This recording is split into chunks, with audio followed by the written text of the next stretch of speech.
Pace bowler মানেই লম্বা রানাপ, শরীর ভাষা হবে আক্রমণাত্মক, গতির ঝড় তুলে কাঁপন তুলবেন প্রতিপক্ষ দলের ব্যাটসম্যানদের শির দাঁড়ায়, উইকেট পেলে করবেন বুনো উদযাপন। কিন্তু হাসান মাহমুদকে দেখে সেরকম কিছুই মনে হবে না। বাংলাদেশ দলের তরুণ এই পেসারের মসৃণ রানআপ কিংবা বোলিং অ্যাকশনে সেই প্রথাগত পেস বোলার সুলভ কিছুই খুঁজে পাবেন না। একটা সময় ছিল প্রতিপক্ষের ব্যাটসম্যানের উইকেট নিলেও কোনো উদযাপনই করতেন না হাসান মাহমুদ।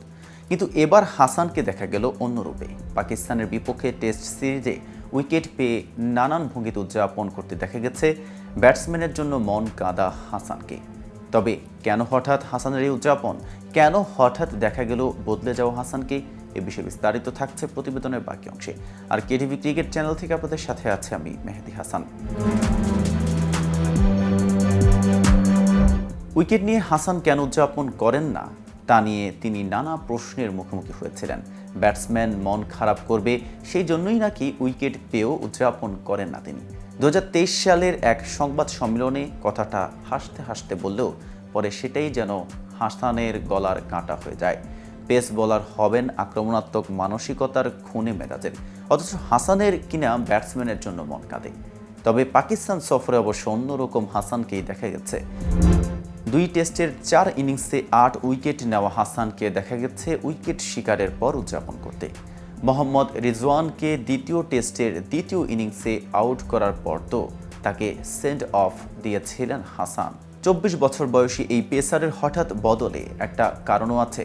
হাসান বলেন, টেস্ট ক্রিকেটে একটা উইকেটের জন্য অনেক শ্রম দিতে হয়, অনেক কষ্ট করতে হয়, একটা সেট আপের বিষয় থাকে।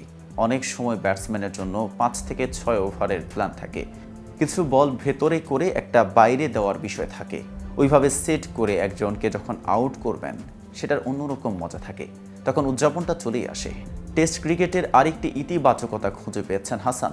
দেশের হয়ে টেস্ট অভিষেকের আগে ওয়ানডে ও টি-20তে 40টি ম্যাচ খেলে 48 উইকেট নেওয়া হাসান মনে করেন লাল বলের ক্রিকেটই পেসারের সামর্থ্যের সবটুকু দেখানোর আদর্শ মঞ্চ। তিনি বলেন, সাদা বলের ক্রিকেটে দক্ষতার সবটুকু দেখানো হয়নি, সেখানে আসলে সম্ভাবনা। একজন ফাস্ট বোলারের কাছে কি থাকতে পারে সেটার পুরোটা একমাত্র লাল বলেই দেখানো সম্ভব। টেস্ট ক্রিকেটে সেটাই হচ্ছে, যে কয়টি ম্যাচ খেলার সুযোগ পেয়েছি সেখানে নিজের সামর্থ্যের সবটুকু দিয়ে পারফর্ম করার চেষ্টা করেছি। হাসানের সেরা পারফরমেন্সের স্মৃতিটা তো এখনও তরতাজা। পাকিস্তানের বিপক্ষে দ্বিতীয় টেস্টের দ্বিতীয় ইনিংসে 43 রানে 5 উইকেট নিয়ে বাংলাদেশকে ঐতিহাসিক সিরিজ জয়ের মঞ্চ গড়ে দিয়েছেন। আসন্ন ভারত সফরেও হাসানের সেই সিম ও সুইংয়ের ঝলক দেখতে চাইবে বাংলাদেশ দলের সমর্থকেরা। তো ভিউয়ার্স, ভিডিওটি সম্পর্কে আপনাদের কোনো মতামত থাকলে জানাতে পারেন কমেন্ট বক্সে। সাথে নিয়মিত ক্রিকেট আপডেট পেতে কেটিভি ক্রিকেটের সাথেই থাকুন।